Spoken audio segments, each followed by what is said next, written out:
It's great to see you.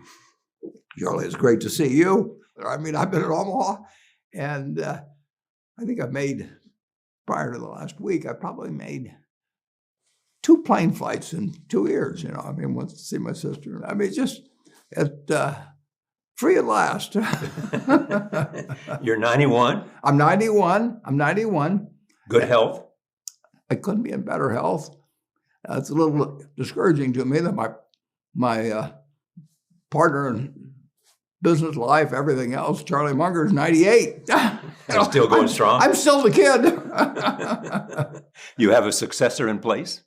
We have a successor in place, but he's not warming up. You're not ready to I'm go. still in overtime, but I'm out there. You still tap dance to work? I tap dance to work, Charlie. I've always been happy in the work, but I've never been happier. I've got the most interesting, to me, job in the world. I've got people you wouldn't believe that support me. It takes about 4 or 5. I mean, it takes a village to a degree, but I've got 3 people sitting right down within 20 feet of me, or 30 feet. My assistant, Deb Bosonic, the fellow that handles all the trades I tell him to do in the morning, and money and billions flow in and out, and he takes care of it all. Mark Millard, and I've got a chief financial officer, Mark Hamburg, who knows more than most of the finance offices and legal offices and everything else in the world. And we've all worked together for dozens of years, and we like each other, and everybody helps me. It couldn't be better. Choosing who you work with. It's everything. I mean, I write a little bit about the annual report, but the choosing what you do and who you do it with. You're gonna, if you're like me, you're gonna spend 70 years or something. My assistant hasn't worked the whole time with me, but she went to work for Berkshire when she was 17, and she still looks 17, and now she'll be with us 50 years here pretty soon, and they know me forward and backwards, and they accept my eccentricities. They help me. What would they be? But I would say this: if you take Mark Millard,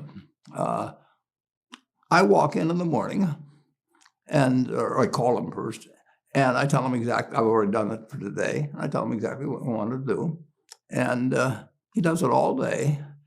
And some days, a good many days, he moves billions of dollars, purchases and sales. He takes care of the whole thing. When do you make those decisions? I think all the time.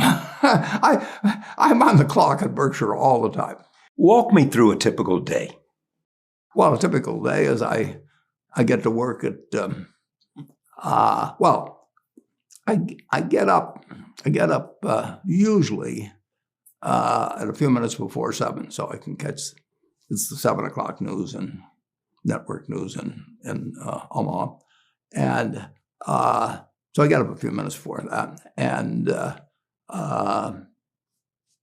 sometimes I turn on the network news. I always turn on CNBC, and I look at what prices are doing and what's happening in Europe and what's happening in Japan, and I then about the market opens our time, 8:30. Although we're doing maybe things in Japan or Germany too, but and I call Mark at 8 with the market opening at 8:30, and I tell him exactly what to do for the day, and I probably won't change it during the day, and it's usually a percentage of something. I will say buy or sell X percent of the trading volume, and I'll give him a list of things. If there's a limit of price, I'd give him the price. And then he does it all day. And I don't need to check with him. And he sometimes does billions of dollars worth of business. He buys the treasury bills, which we, in the last couple of years, Have a bunch of. we probably bought $5 billion every Monday. And I would guess that we might be the biggest buyer. And just week after week after week after week. You made your first investment when you were 11 years old? In 1942, 80 years ago, I took $114.75, every penny I'd saved, and I bought 3 shares of City Service Preferred. And City Service was a pretty well-known name down then. In fact, in 1920, City Service, I think, was the 4th largest company in the United States in terms of number of shareholders.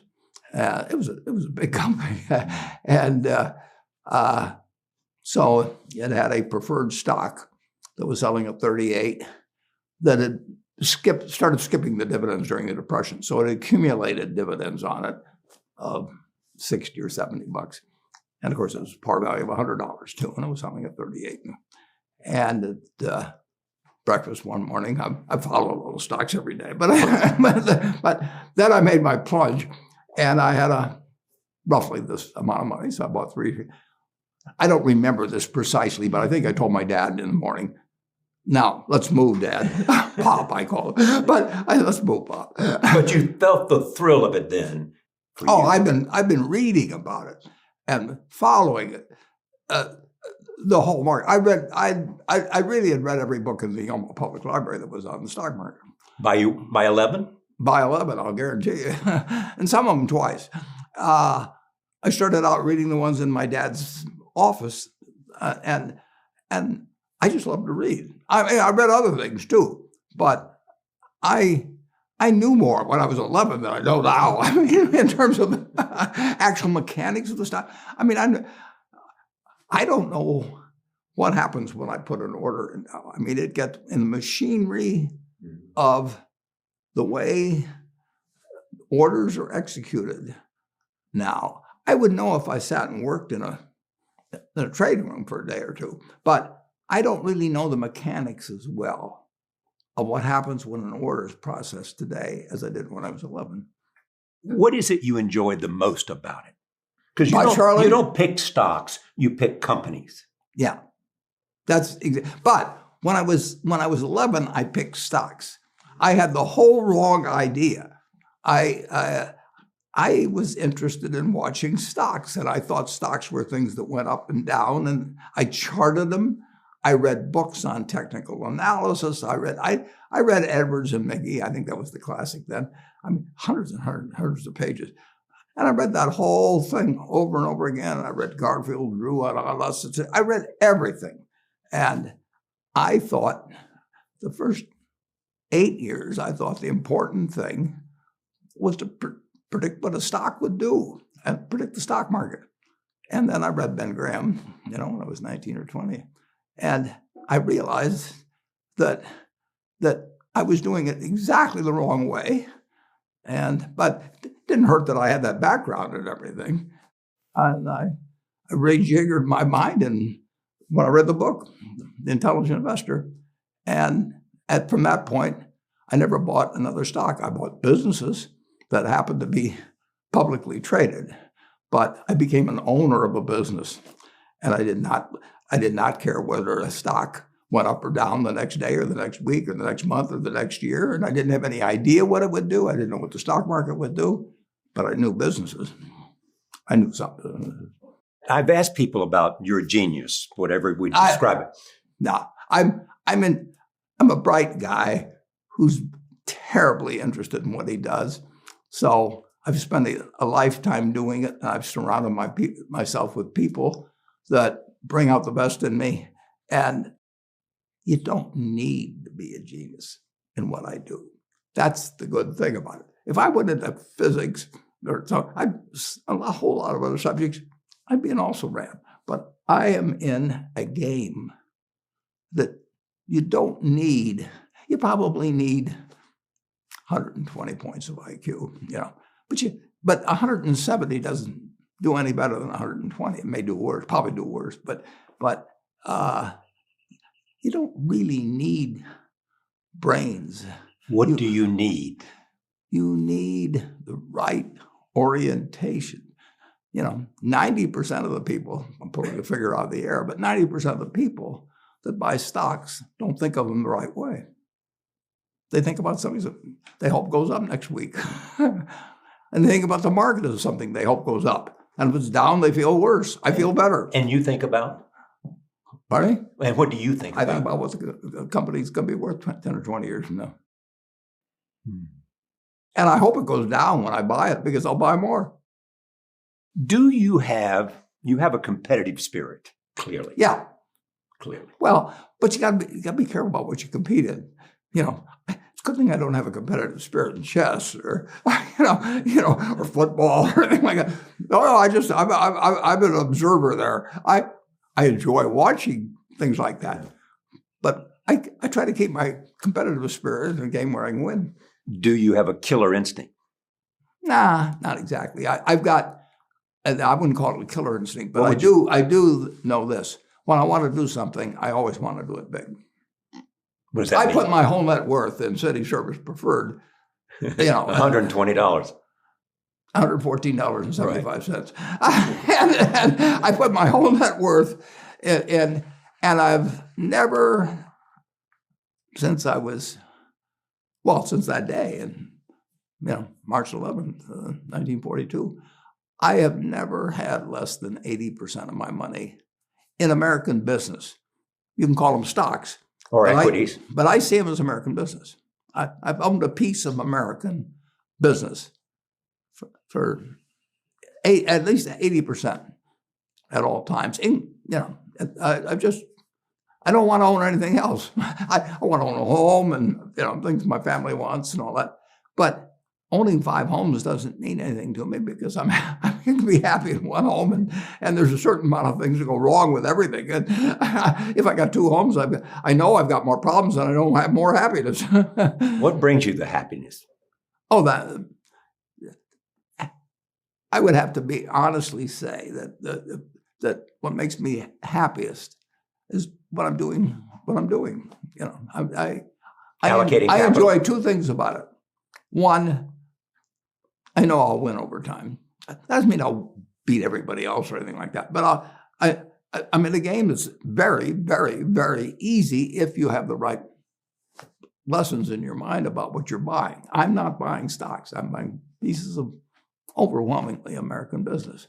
And I'm happy when that's when I'm doing it. I'm happy when stocks are going down. I'm happier when stocks are going down, because I can buy more of them with the same amount of money. I'd be happy if I was a farmer. I'd want farmland to go down so I could buy more acreage. If I was, it just makes sense. And I'll tell you the second thing I really like. I like being trusted by people. And, I would rather do what I do with partners than do it sitting in a room myself, even though I might make more money that way. You like the idea that people are trusting you with their savings. Yeah. They just say, look, I've saved money. I don't know what to do with it. And I trust you. And they give it to me. And they don't, most of them give it to me. Certainly in the original days, but even now to an unusual degree, give it to me with the idea that it's for the lifetime. And then most of them, that have done this a long time ago, most of them give it away when they get through. They never quit saving. And of course, I'm sort of their savings machine. They save it and then give it to you. Yeah, and then they say, keep it, and just keep building it. And they don't do it with the idea they're going to retire when they're 65 and then build great castles or anything like that. They just basically, a few do. A few spend some money later on. But overwhelmingly, if they've been saving when they were 25 and saved a little money, gave it to me, they're still saving. There were 11 doctors that we met at a hilltop house. There was one friend of mine named Bill Angle, and he was trying to get these other doctors to join with me. So I don't know when it was, 1958 or 9. He invited 12 doctors to this dinner at Hilltop House. He had me come. And he basically said, this is my friend Warren, and if you got any brains, you'll give him some money. And so we spent the evening, and these guys were all probably in their low 30s. And 11 of the 12 put in $10,000 each. The 12th said to Bill, he said, well, what happens if we lose our money? And my friend Bill, never forget it, he said, well, dummy. He says, we'll form another partnership. That was the guy that didn't invest. He got reminded of this by the other 11 for the rest of his life. And those people stuck with me. And one of them died in the last year. It's a friend of mine till the end, at 101. And his name was Stan Truelson. He came from a little town, about 300 people near Omaha. And he became an ophthalmologist and a super wonderful guy in every way. I mean, he helped all those fellow doctors, and you couldn't find a finer guy than Stan. But 2 of the other 11, 2 of them are still alive. And the money and the amount of money, I mean, they haven't built, you know, they could have done anything. I mean, they could have lived bigger than anybody in Nebraska, but they went with the lives they liked. And so have you. Yeah. So have you. Yeah. You live in the same house you've lived in for... I've lived in the same house. I bought it in 1958. So 63 or 64 years. Quarter of the life of the country. I've lived a quarter of the life of the country in one house. And I like being 5 minutes from the office, too. I mean, just think if I'd had a 35-minute commute. I've gone to the same office now since January of 62. So it's been 60 years. And let's say I save 30 minutes every day in commute, each way. Let me turn to the stockholders' letter that you wrote for 2021. Well, that letter was, I started that letter in my head. I've already started next year's letter in my head. But I started that letter in my head, we'll say. Because you can begin to see what 2022... I know what I'm going to write about it, and then I just have to, it keeps forming. But that isn't a newsletter that comes out, it's what I want to talk to I was forged it originally in terms of my sisters who had practically all their money in Berkshire. They trusted me 60 years ago, and they just put it all in. And they're very smart. My older sister Doris died here recently, but both of them very, very smart and interested in financial matters, but they're not a nut like me. And so they got other interests too. Basically, they've handed me all their money, and they don't want to hear day to day. So you tell them what's happened in the last year. Once a year, it's like I sit down with them and tell them, here's what might be interesting to you, and I'm doing that all year in my mind, and I've done it. I know what I'm going to talk about next year unless something changes in a dramatic way. Can you tell me what that is? No, but I can tell you this. Last night, I went to Music Man, and among the people who went with me was my friend Carol Loomis. Carol was 92. She's a great journalist and a good writer. She starts editing. I send her the report, which I think is perfect always at the time. I send her the report in usually December, and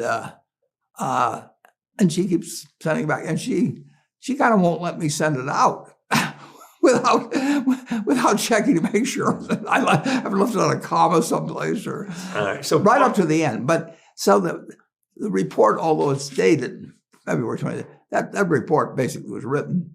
It was written in my head for a long time, but it was what I thought was finished probably in December. And then Carol tells me there's a lot of work to do. no big investments in 2021 because you didn't see anything that met your requirement. Yeah, and I wrote the report, and people can go to BerkshireHathaway.com and they can see exactly what I think and have thought for 40-some years of each report.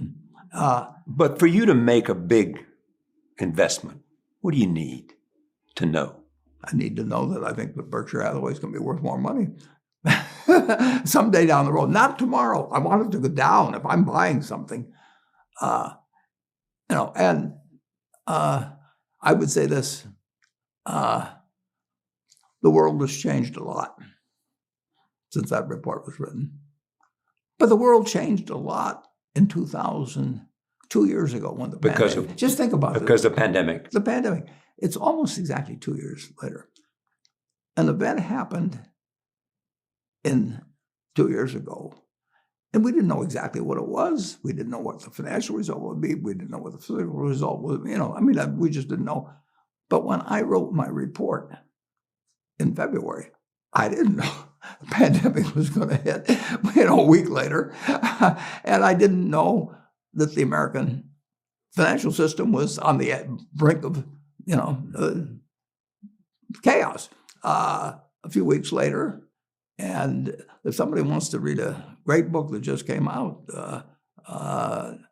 it's a sensational book called $1 Trillion Triage that tells on a day-by-day basis what was going on in March that where, in my opinion, Jay Powell,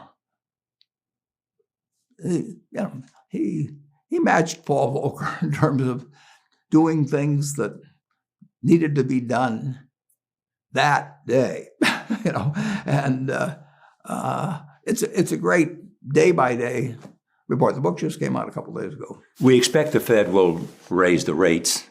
Does it remind you of 1970s? Everything that happens in the investment world reminds me of something or other. I mean, every day. If it's a boring day, it reminds me of something. I mean, but I don't think that way. All I'm trying to do is buy businesses. Let's pretend there is no stock market. Let's say I had to buy these privately, like you buy a farm privately, like you buy an apartment house privately. They're investments. So you're looking to say, what can I do with money I've saved to put it away so I feel good about getting it back later under any circumstances, but not necessarily on a given moment. But if I have a farm, it's going to take me a while. But people would be so much better if they actually didn't have a stock market in terms of buying businesses. But, You made two huge investments recently. One is Activision. No, we have two fellows in the office that each, they manage a total of about $30 billion between them, Ted Weschler and Todd Combs. Two people you chose. They've been with us for about 10 years each. They have total authority over the money they invest. They're just as independent in buying things as I am. I mean, if they decide to buy something in a country I've never heard of in the stock, I mean, they don't ask me. I mean, they don't. But are you saying that maybe they were decided to? Well, I've actually investment in Activision. I've actually said that one of those.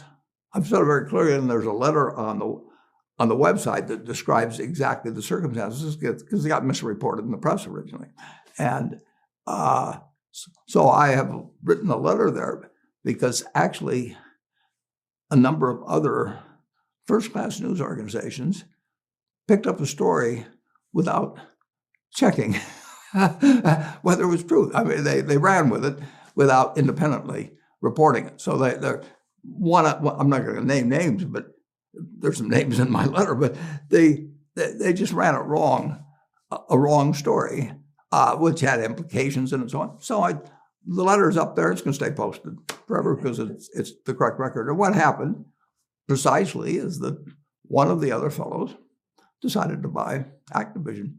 Didn't ask me, and it's fine. I mean, but he bought it. He bought about, I think I used a figure of 85%. I think when we double checked it, was 76 or 7%. But we'll list every day that he bought it and the price he bought it. And the price was reported as wrong by the press, and then it was picked up by a whole bunch of other organizations and printed as wrong. And so millions of people read an incorrect story. And so we put up the correct facts. And we'll have at the annual meeting. I think I'll have a slide if anybody asks me for it. It'll show every day's purchases and the exact price. And that was done by one of the fellows in the office.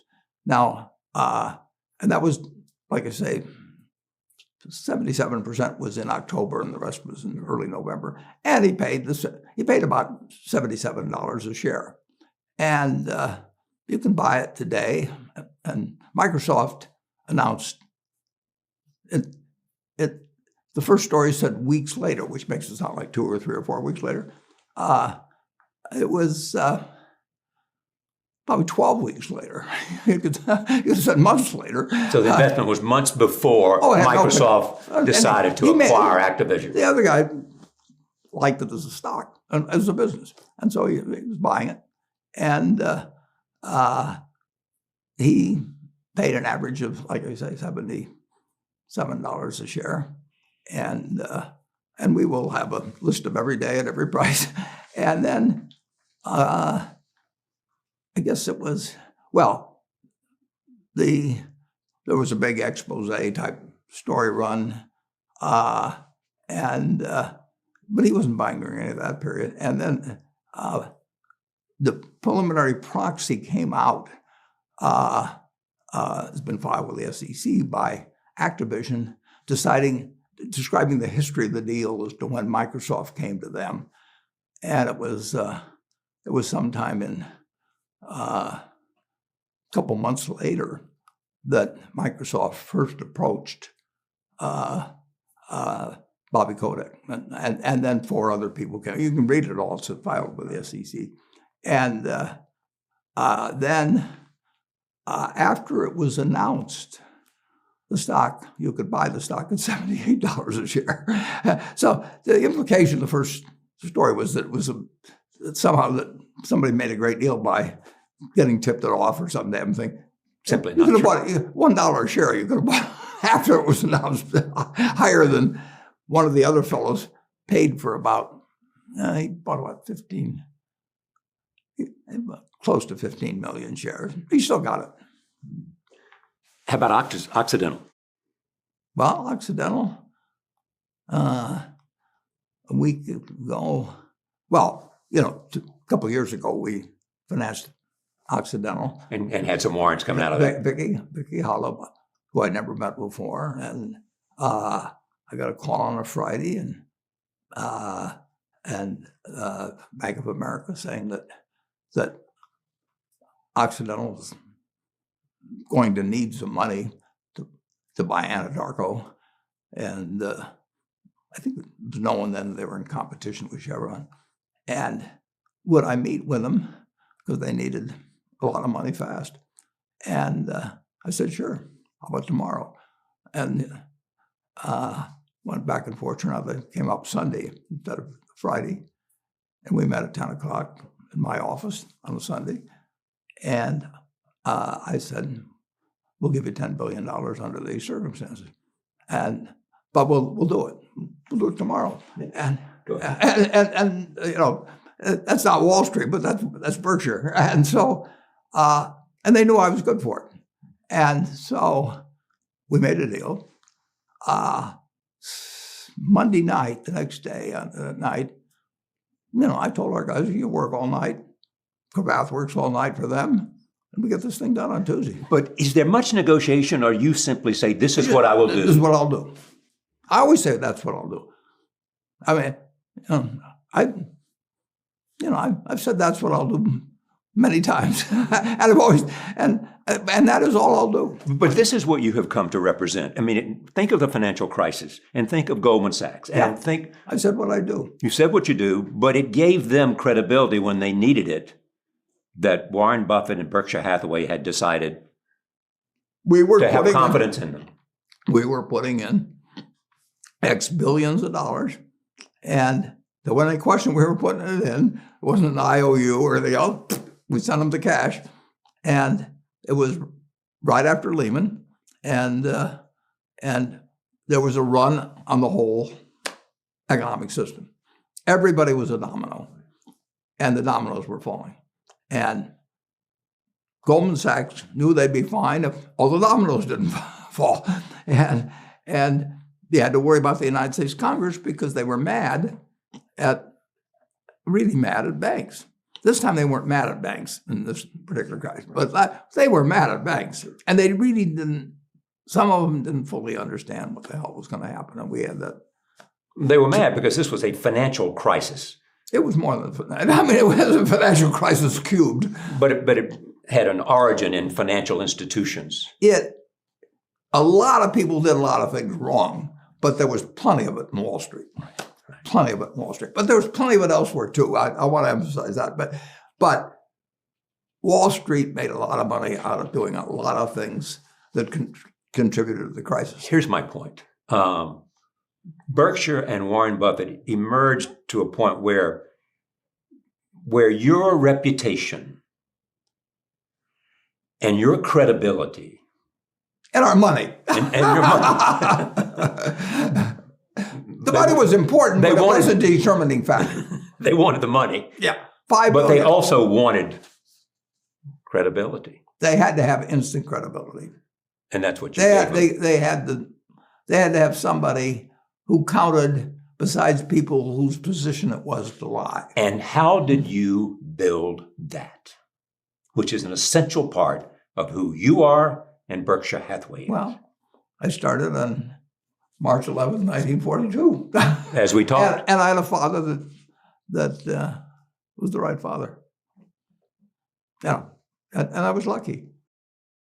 I think you may have heard this. Lenin once said, there are decades when nothing happens, and then there are weeks when decades happen. That's very well put. And when you're buying businesses, don't call them stocks.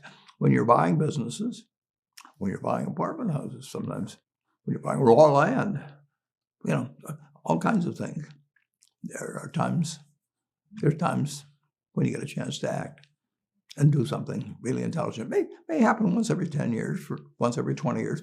Depends on what field you're in, where you live, what you know, all of that. But most of the important things, there's a lot of foundational work, but the actual big acts in life are when you propose to your spouse. I mean, forget all the other stuff. I mean, if you made the right decision and you get the right answer from he or she, you're 90% of the way home in life. But also things happen in the world, like the pandemic. That's true, too. And it can change everything, as it did. It happened in 1929. It happened in 1918, I forget when the things were in 1907. I mean, when they closed the stock exchange back in 1914 for a long period of time. People don't ever think about that. 9/11, they closed the stock exchange for a few days. And there are big events in this world. We're going through one of them right now. Yeah, but I won't get into discussing that particularly. Allow me this. I mean, this is having a huge effect on the it's true, but world order. Yeah, but it doesn't do me any good, and it doesn't do the world any good for me to talk about it. So, Can we talk about the global economy then?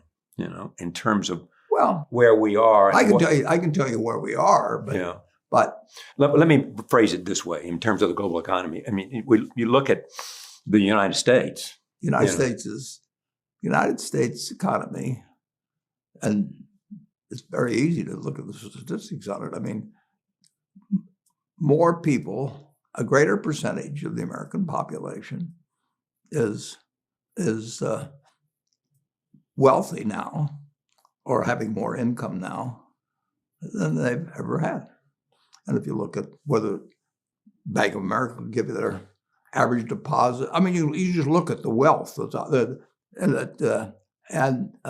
that doesn't mean everybody's wealthy, but it does mean relative to any other period of time.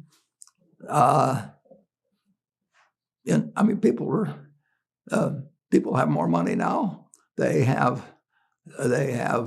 get mortgages at lower rates than they've ever gotten. So if they want to buy a house or something, But is that going to continue? I mean, mortgage rates are raising, as you know. Yeah, we were in an inflationary period. I'm not going to predict interest rates for you. But I'm not asking you to predict anything about stocks. But right today, Charlie. You live in an environment. Yeah, you live in an environment where the bottom 2% in terms of income in the United States, the bottom 5%, and for sure the top 1%, all live better than John D. Rockefeller was living when I was 6 years old. John D. Rockefeller was the richest man in the world. And today, you can get better medicine, better education, better entertainment, better transportation. You can do everything better than he could. You can, it's astounding. That's in my lifetime that if you wanted to watch a football game, he still had to go there.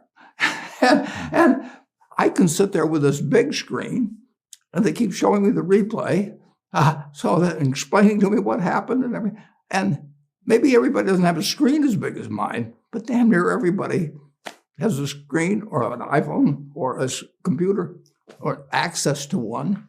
And they have access. I mean, when I was born, the dentist didn't use Novocaine. When I went so there has been progress, obviously. In medicine. And nowhere more than in the United States. Well, relative to the base, maybe more than, but there's no country that's done what our country's done. If you go back 3 of my lifetimes, you're looking, you've been to Colonial. You're 91, so. It's 3 lifetimes. You are looking at less than 1% of the world's population, closer to half of 1%. Half of 1% of the people in the world are sitting in this land. They don't work harder than people in all the rest of the world. In terms of hours of unpleasant labor, everybody's got hours of unpleasant labor in those days practically. They don't come laden with gold and, they are half of 1%.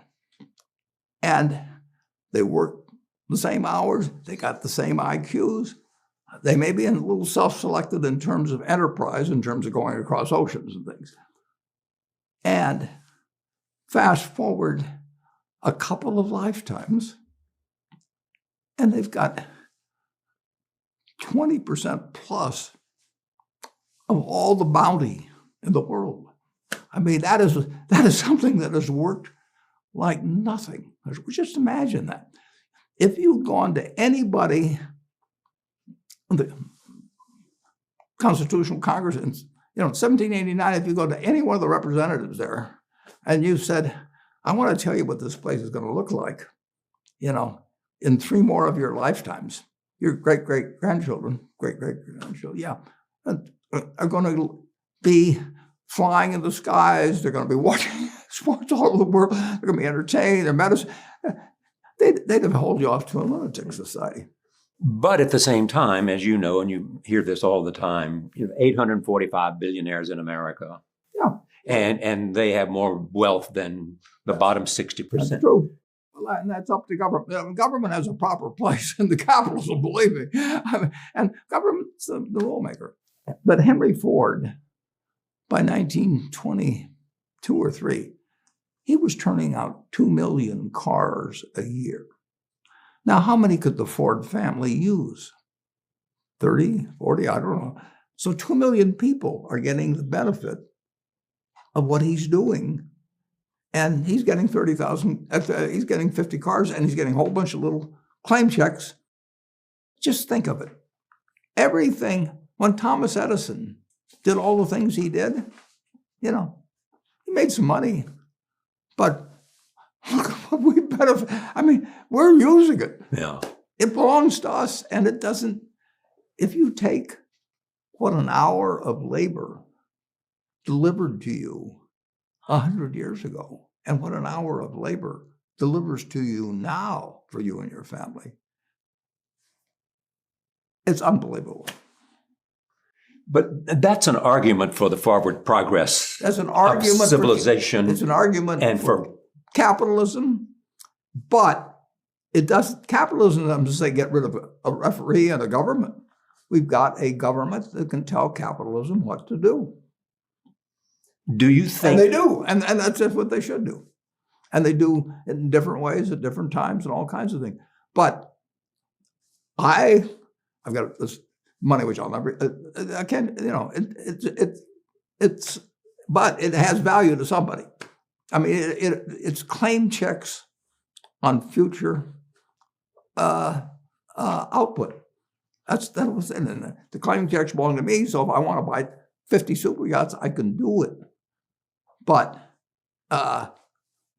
what does it mean to me? It can buy more things for other people that are useful to them. And I have everything I want in life, everything. So it's not evil, but the federal government is the boss in the end. And they shouldn't screw up capitalism, and capitalism shouldn't screw up the federal government. It's very simple.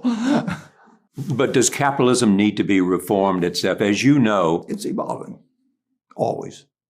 We started in 1789. We had business, and it's gotten far, far, far, unbelievably more productive for people. And the only thing it can do with what it produces is give it to other people. It isn't like the 50 richest guys in the country can say, I'm just going to eat everything. They're turning out products, that iPhone that I have, which I'm probably the least capable guy in the world of working with it, but it makes life better. It is the reason that Apple is the richest company in the world. Yeah, and you've had Tim Cook on before, and you can hear as a company that a guy invents something, and all kinds of other smart people do the same thing. Apple, I think, sells less than 25% of the smartphones in the world. I know a guy that produces as many as Apple does. But Apple has produced the one that's the most useful to people. It's an aspirational product. Somebody, a lot of people have made cars, but you got a few survivors that made the ones that people like the best. And, we would be selling 16 or 17 million cars a year in this country if we had 50 producers, or whether we got 3. We never used to have. But here is an interesting fact, as you know. Tesla has more market value than all the other automobile companies combined. Yeah, Elon Musk. What does that say? That shows what America produces. Elon Musk? Elon didn't, he's taking on General Motors and Ford and Toyota and all these people who've got all this stuff, and he's got an idea. And he's winning. That's America. You can't dream it up. It's astounding. Now, you still need a referee. And that's the government. Yeah, sure. And you need a judicial system, and but that comes with government. And we've got the best, so far, we've got the best system. We've got a better system than we used to have, and we'll have a better system 50 years from now. Why are you so sure? Well, I've seen 91 years of it. I've never seen a period where I didn't believe that. And I haven't read that it will get better. Of course. In every aspect of it. Not every aspect. We can go backwards in some. No, it's not. But it's unbelievable what has happened. Just think of it. We've had a civil war. We've had a Great Depression. We've had all these things. Pandemics. We've had, and we'll continue to. We'll have, I'll guarantee you we'll have something, next year and the year after and the year after. But in a herky-jerky but dramatic matter, business moves forward, government moves forward, more important, people move forward. The thing that you fear the most, and you have said this, is nuclear war. Yep. I think it was Einstein, maybe it was Bertrand Russell, this one, but he said, this changes everything in the world except the way men think. You don't want to talk about the current situation where one of the questions is, what if we end up with a World War III and a nuclear catastrophe? Is the reason you don't want to talk to me about it because you don't want to be quoted and people... I don't want to talk about it, but I've talked about nuclear catastrophes in the past. And the truth is that, well, it was Einstein that said, I know not what the weapons of World War III will be, but World War IV will be fought with sticks and stones. And that says it all. We've got the power, and other people have the power, to essentially destroy the planet. And climate change is important in all of those things. I mean, there's all kinds of things we should be working on. But in the end, the only thing tomorrow, I mean, I guess a comet could hit us or something, but we can destroy that. And it's not just us. We can end the planet. And I don't want to talk about much more beyond that. I don't like saying that to people even, but it's true. It was true when Einstein said it. I mean, it's been true. We came close in the Cuban Missile Crisis. And it is being talked about now. I'll let you talk about it. No, I hear you. But let me, before we leave capitalism, in a sense, do you see any changes that businesses ought to do because, there is, on the part of Larry Fink and others. There's always things going on. And where does Warren Buffett come down on that argument? I will be talking about a lot of things on April 30th at our annual meeting. And that's when I'm talking to all of our shareholders at the same time. And the people who've trusted you to manage their money. There'll be 40,000 in attendance, and it'll be taken around the world. And that's when I can talk to all, if they want to listen in, every one of my partners can hear at the same time on a Saturday. So the stock market's not open until Monday. And so they can digest it, or they can watch replays or anything else, because they can watch it on,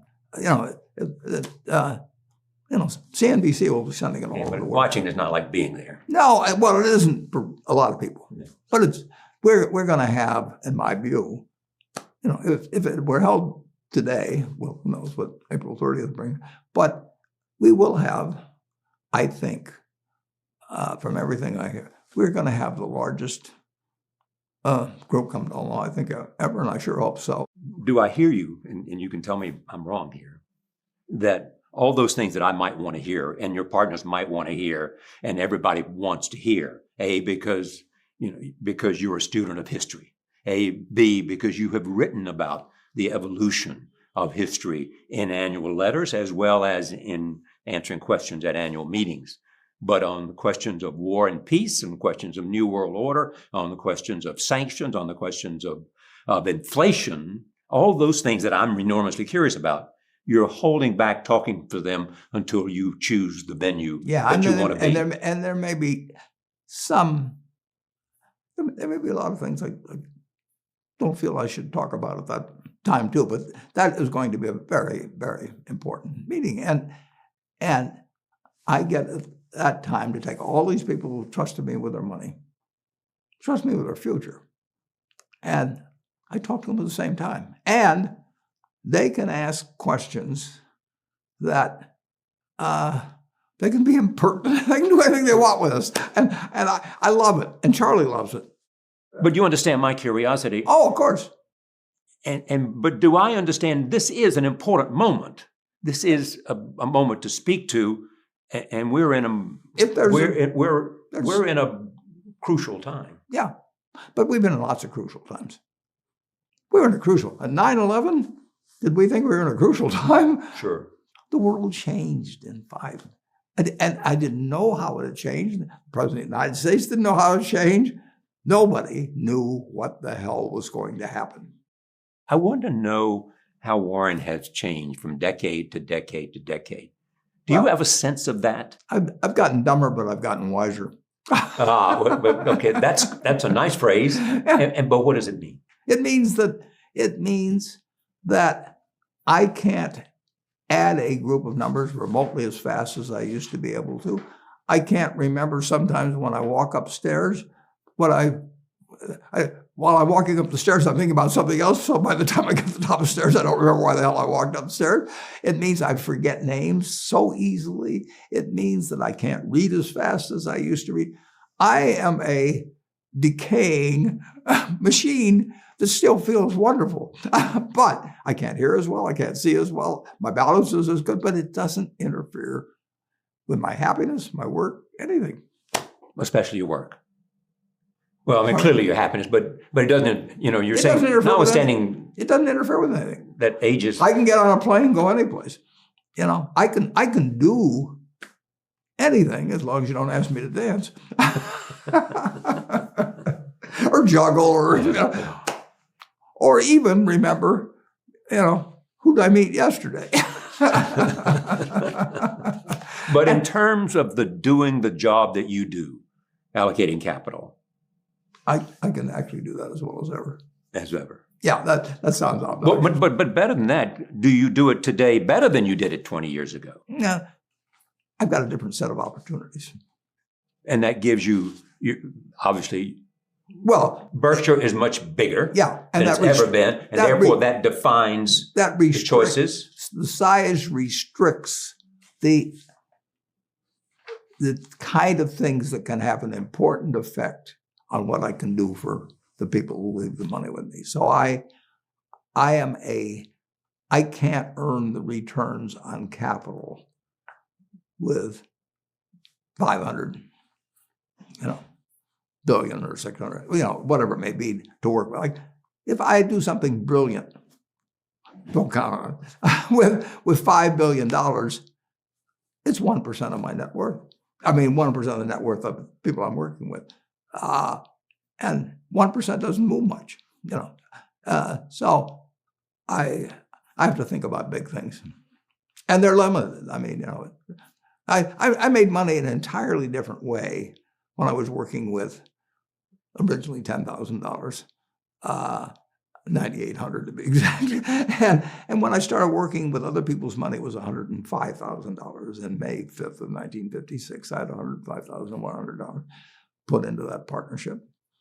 And Berkshire is the outgrowth of that. I went to the house that I was renting it for $175 a month the other day. I just come back from New York, and there's a little room. I would say it's about 5 feet by 8 feet, and I'd written on the door because I knew the people that owned it earlier. This is where it all started, May 5th, 1956. And I worked out of that little room for 2 years and moved to the house. And then I got another little room. I worked there for 4 years. And everything I did could double our net worth. That doesn't mean that I could find them all the time. But I mean, there were thousands of possibilities, and I wanted to know every one of them. And there are not thousands of possibilities now. Can't possibly be. No, there aren't thousands of possibilities. Not many whales out there. Not enough, but there's some. Is that a moment of great exultation when you realize that's a whale? Sure.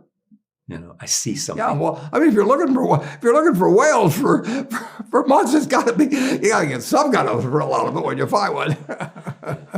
Let me talk about something that didn't work. You and Jamie Dimon and Jeff Bezos came together. Healthcare is a huge part of our economy. Yep. And here we saw 3 really smart people representing 3 enormous institutions. We had all the money in the world. All the money in the world. And we trusted each other. Yes. Totally.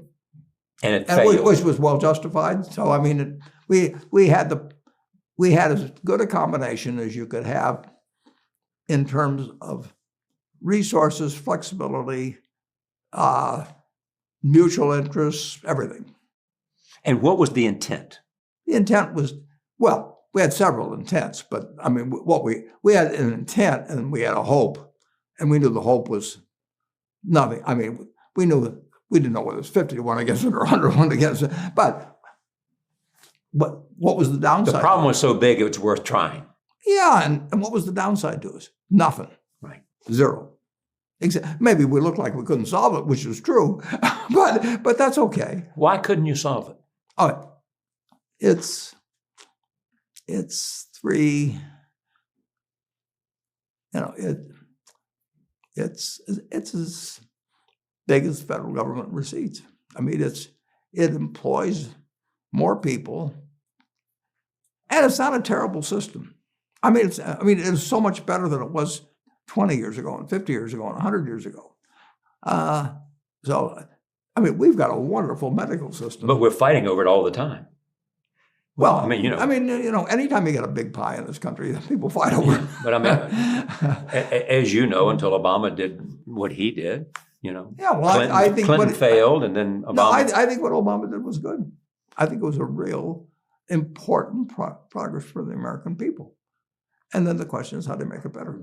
And to make it better, what we need to do is A, bring the price down, and B, make the accessibility to it. You've got to be sure everyone, a rich, unbelievably rich country like America, can be sure that every single person not only has access, but feels he or she has access, that knows that he can get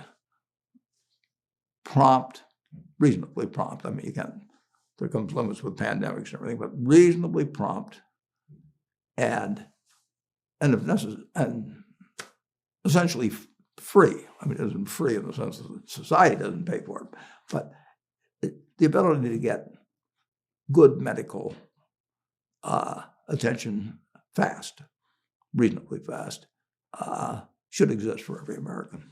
But it doesn't. It's that simple. It doesn't. We do pretty damn well, but we could do better. But we're not first in the world, or second, or third, or well.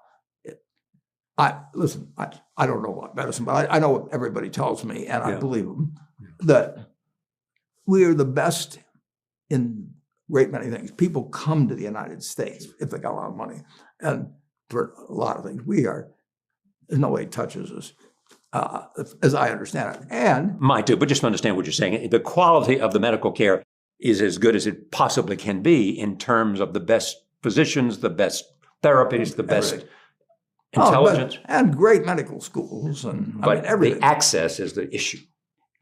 It's better than it's ever been, but it isn't. It's got room to go. I mean, it's better than it's ever been, Charlie. Most things, almost everything is. Did any ideas come out of this?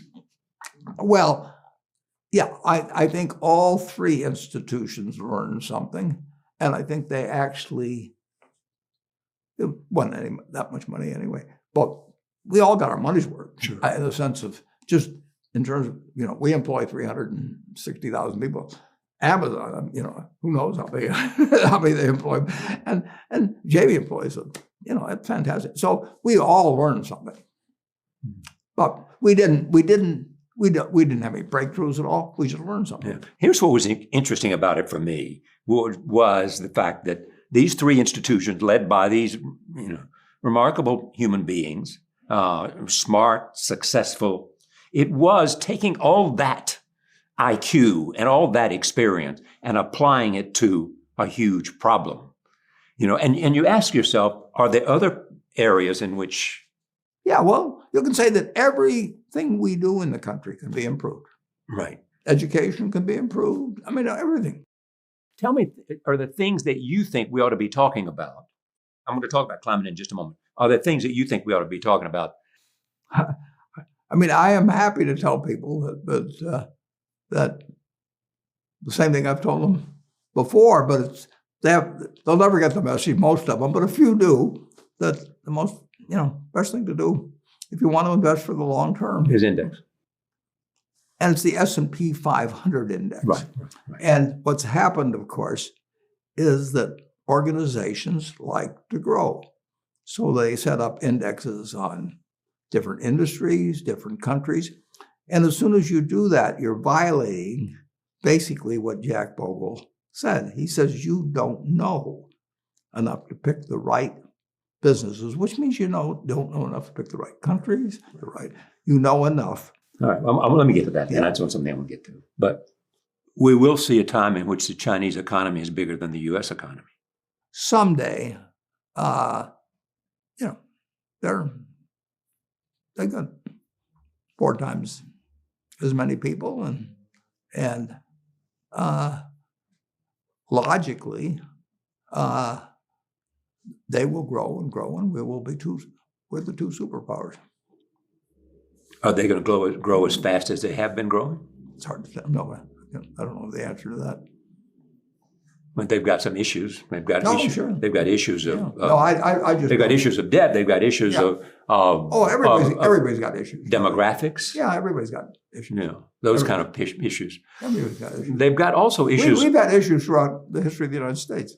They've also have issues of the environment and climate. The UN just released a report, and we have heard it, and we constantly hear it. How worried are you about our success in protecting the planet? Well, the biggest threat, obviously, is nuclear weapons, but it doesn't mean you don't protect against other things. Right. And if there's a 1% chance, even, and it's way high, I can't quantify it, but if there's a 1% chance of something causing the world trouble, 10 years from now, 50 years from now, 100 years from now, we ought to be working on that too. Are we doing enough?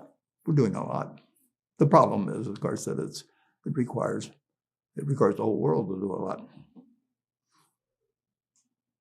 There are a lot of problems like that, including the pandemic, including the environment, Sure. that transcend national boundaries Yeah. and need Yeah, cooperation. The virus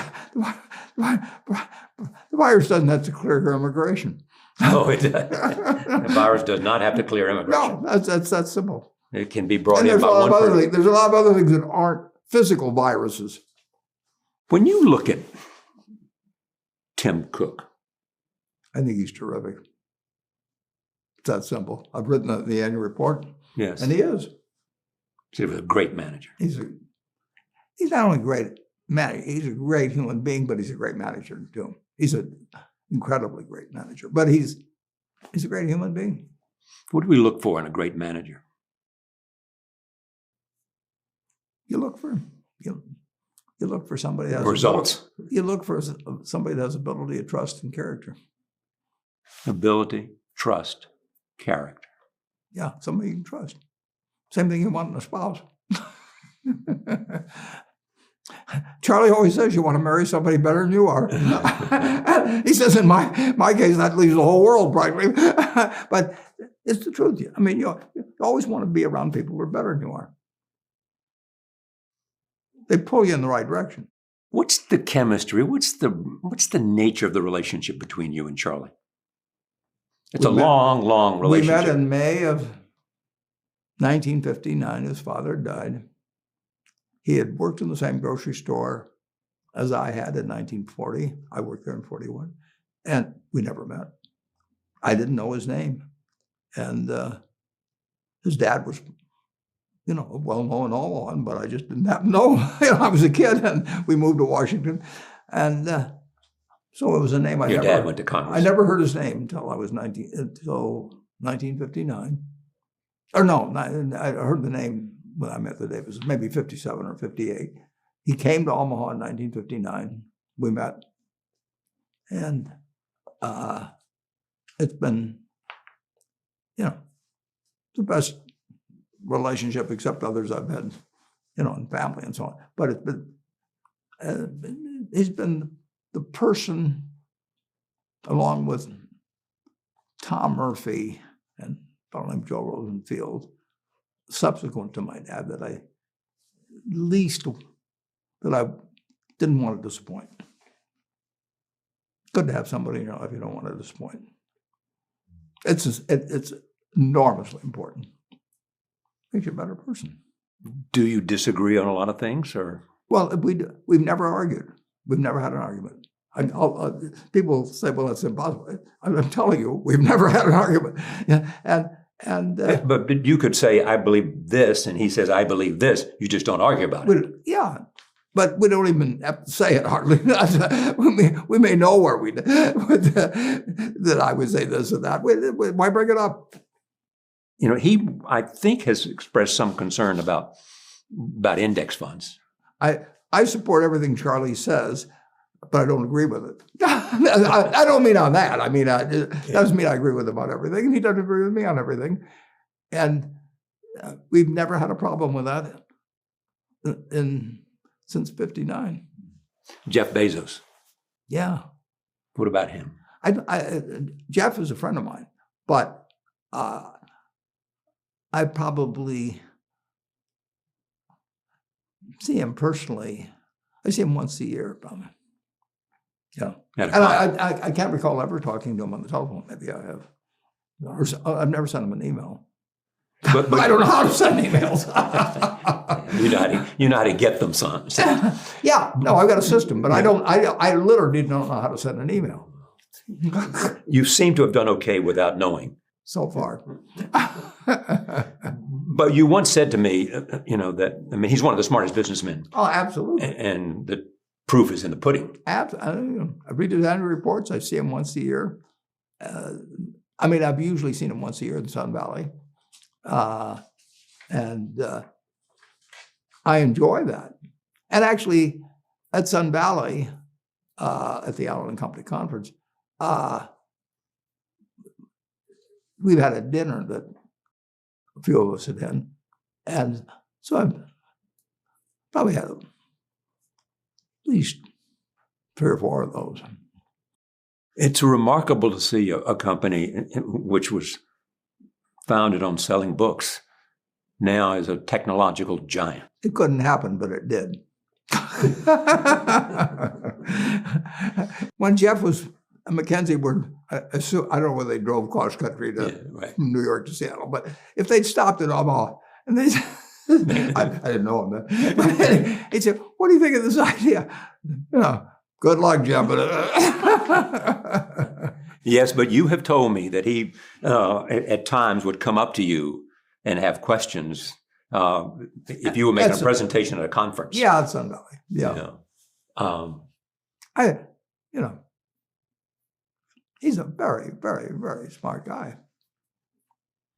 And, I think, look, a good bit of his fortune is going to help society in various ways. The Giving Pledge is? Well, he's got his own plans on that. But Mackenzie's joined it. She wrote a beautiful letter. If you haven't read it, go to the... Mackenzie's his former wife. Yeah, and go to the Giving Pledge where we've got all the letters, and you will not read anything more beautiful than what Mackenzie has written. And she's doing it. She's doing it, yeah. She's doing it. It's not just talk. She really made contributions to... She's doing exactly... to black colleges and lots of other things. Charlie, she is doing exactly what her inner self, and which she has expressed through the letter she's written, and some other things too, but the letter she wrote, The Giving Pledge.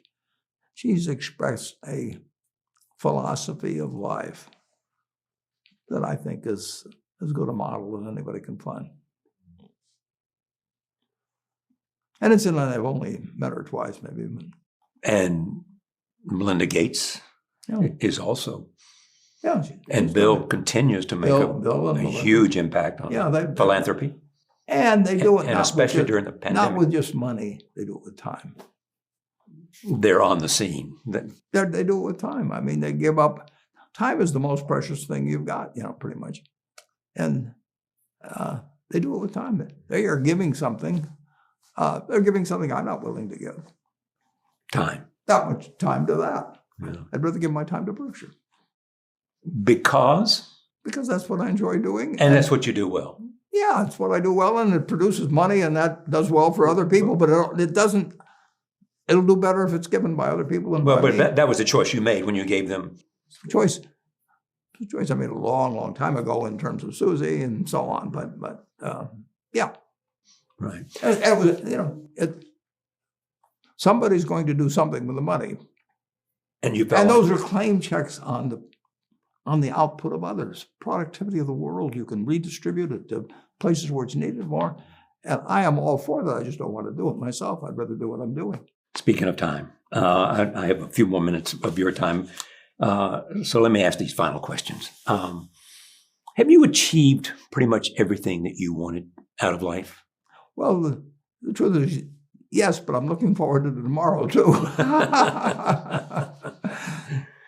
Any regrets? Well, if you look back, you can always say, "Oh, I should have done this and that." But I'd be nuts if I look back on my life and said, "You haven't been the luckiest guy imaginable." And I will say this: aside from sickness and death, everything I thought was bad at the time has turned out well.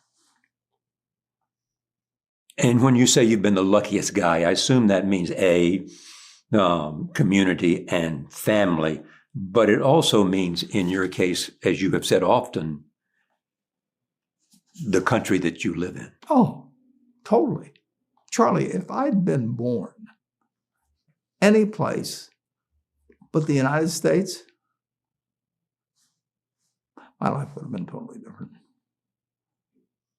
And incidentally, it helped to have the parent I had to. But the United States is essential.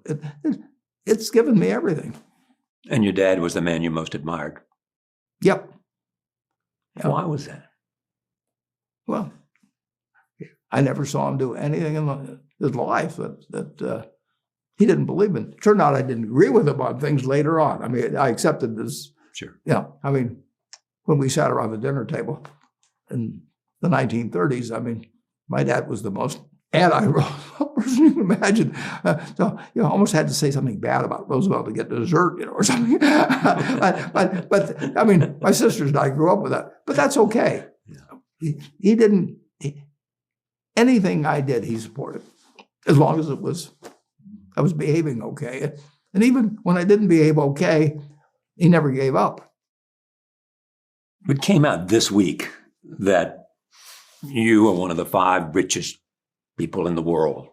On that list was, ahead of you was Bill Gates, Elon Musk, Jeff Bezos, and the man from France, Arnault. What does that mean to you? It means I can direct the way a whole lot of money goes just back to society. But what really means something to me is the record of Berkshire. That's what I've done. The money flows out of it, but I paint the painting. The world can bid on it at auction. But that is fun, and it's been fun. It's been way more fun doing it with Charlie as my partner than it would have been alone. I mean, it's incomparable. So the legacy is Berkshire Hathaway. Oh, sure, and it's my friends. And that is a perfect segue to my last question. If you were giving one last lecture, what would you want to say? Oh, I'd probably talk about what's been important to me in life and how they should decide what's important to them in life. And so what's been important to you in life? Well, it's all been, whatever it is, I've done it. But I've got a family I feel terrific about. I got a business, and I've got millions of people who have trusted me. Thank you. Mm-hmm. It's a pleasure to have you. Thanks, Charlie. It's always fun.